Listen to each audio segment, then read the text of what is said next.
Bang Aang dalam topeng kertas. Ya guys, ketemu lagi. Hari ini kita akan membahas tentang gimana sih caranya bikin third person kamera yang biasa digunakan oleh para pembalap atau orang-orang di luar negeri untuk menyoting dirinya sendiri layaknya seperti di game. Third person kamera kita sering jumpai ketika kita berada atau melihat video game, ya, dimana kamera berada di belakang tokoh utama yang kita perankan, begitu. Atau kita sedang menjalankan game MotoGP, begitu. Nah, itulah di situ sudut pandang third person kamera. Karena kita kadangkala menginginkan aksi-aksi kita di jalan raya atau di atas motor ingin kita saksikan langsung ketika kita berada di atas motor. Dan kita tentunya akan bangga dengan apa yang sudah kita lakukan di jalan raya kalau itu terdokumentasi dengan baik dalam third person kamera yang akan kita bahas kali ini. Pada kali ini kita akan membuat atau DIY third person kamera sesuai dengan bahan yang ada, atau bahasa Indonesianya adalah dengan menggunakan kearifan lokal. Yang akan kita gunakan adalah motor Jupiter Z1 atau motor bebek. Nah, gimana caranya kita membuat third person kamera tetapi dengan modal seadanya, karena kalau kita menggunakan alat yang sudah tersedia di pabrikan itu harganya sekisaran 1,5 juta sampai 2 juta rupiah, guys. Guys, ini adalah gambaran seseorang yang menggunakan perlengkapan dalam membuat kamera third person camera view, di mana seseorang tersebut menggunakan perlengkapan yang dibeli secara pabrikan yang kalau di luar negeri dijual kisaran 1,5 juta sampai 2 juta rupiah, di mana seorang rider itu menggunakan atau mengenakan perlengkapan yang dia ikatkan ke badan dia. Kemudian ada tongkat ke belakang yang di situ ada kamera actionnya yang sudah diikat erat ke dalam tubuhnya. Hanya saja kelemahan daripada third person kamera yang diikatkan di badan itu kurang stabil karena posisi badan akan bergoyang-goyang, ya, bergoyang-goyang mengikuti tikungan, begitu. Terlebih kalau ini dilakukan di Indonesia, ini akan sangat tremor sekali, goyang sekali, karena di Indonesia kontur jalannya seperti bergelombang atau bahkan tidak rata seperti layaknya di luar negeri.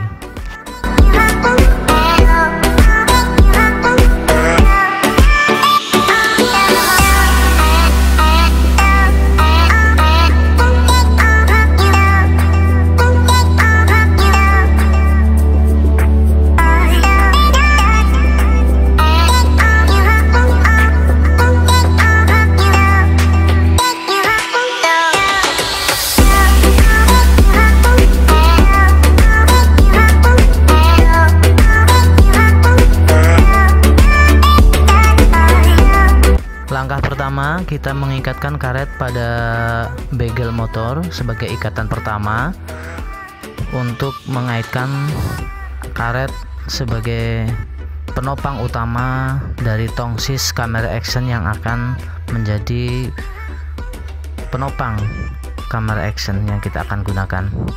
Kemudian siapkan tongsisnya dan kaitkan dengan karetnya, ikat berlawanan dengan ikatan pertama agar fitting dari tongsis tersebut pas di tengah.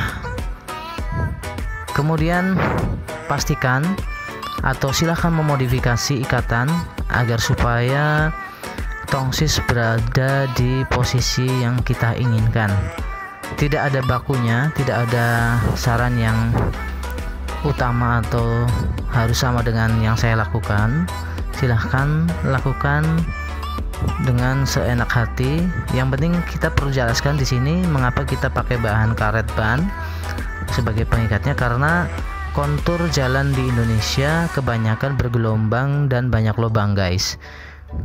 Oleh karena itu ketika nanti di jalan kemudian bertemu dengan lubang, nanti ketika dengan menggunakan karet dia akan meredam getaran tersebut agar tidak terlalu berefek kepada tongsis atau kamera action yang sedang merekam, karena akan terjadi tremor. Kemudian kenapa tidak dibaut? Karena dibaut kalau tongsis itu langsung disambungkan dengan begelnya, kemudian dibaut, maka getarannya langsung sampai ke kamera dari getaran motor, begitu. ya. Jadi kita pilih karet agar supaya getaran yang dihasilkan dari roda tidak terlalu sampai terlalu banyak ya ke kamera, sehingga nanti tidak terlalu banyak tremor. Kemudian penggunaan kayu yang kita gunakan di bawah daripada tongsis ini dan bagel ini adalah supaya meredam ya. Kenapa bukan benda lain? Karena kayu sifatnya lentur, sehingga kita percaya bahwasanya kayu mampu meredam daripada getaran-getaran yang dihasilkan di jalan agar senantiasa tongsis tersebut tenang begitu. Kemudian kita gunakan karet yang kedua agar memastikan bahwasanya kayu yang sudah kita lekatkan di bawah tongsis sebagai peredam, dia akan melekat di situ terus. Kemudian kita ikat ke depan. Kemudian di situ ada baut. Kita juga gunakan karet ini sebagai pengunci baut agar supaya bautnya tidak lepas begitu. Kemudian ini camera action, ketika tongsisnya seperti ini dia akan berputar atau miring ketika nanti tidak dibaut. Maka saya sendiri memodifikasi tongsis ini, dikasih baut, dibor, kemudian dikasih baut 3 mm ya, agar posisi tongsis tersebut tidak miring terkena getaran. Jangan lupa ditutup bautnya dan dikunci dengan karet agar supaya tongsisnya tidak mereng atau bautnya juga tidak lepas, tetap pada posisi semula guys ya. Kencangkan kembali ya kan karet yang sudah mengikat tongsis tersebut dengan kuat. Kemudian satu lagi guys, bahwasanya penggunaan kayu di bawah tongsis itu adalah salah satu fungsinya selain meredam adalah membuat tongsis itu posisinya menuju ke atas begitu ya. Jadi jentir atau jengat, artinya posisinya menjulang ke atas ya, dari menjulang ke atas, ke belakang, ke atas bukan. Jadi tidak rata searah dengan bagel. Dan penggunaan terakhir ini adalah pemasangan casing water resist untuk kamera action, dan hasilnya seperti ini guys. Jadi menjulang ke atas ke bagian belakang. Nah, nanti hasilnya akan kita ketahui sebentar lagi. Ya guys, setelah kita sudah membuat seperti ini, kita akan lihat contoh-contohnya sebagai berikut.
Hasil rekaman yang kami dapatkan dari third person yang kami buat, hasilnya lebih stabil, tidak goyang-goyang, dan juga memiliki view yang luas. Kita bisa lihat dalam foto, rider kita ada di depan layar, namun jalan di depan sana masih bisa terlihat termasuk tikungannya guys.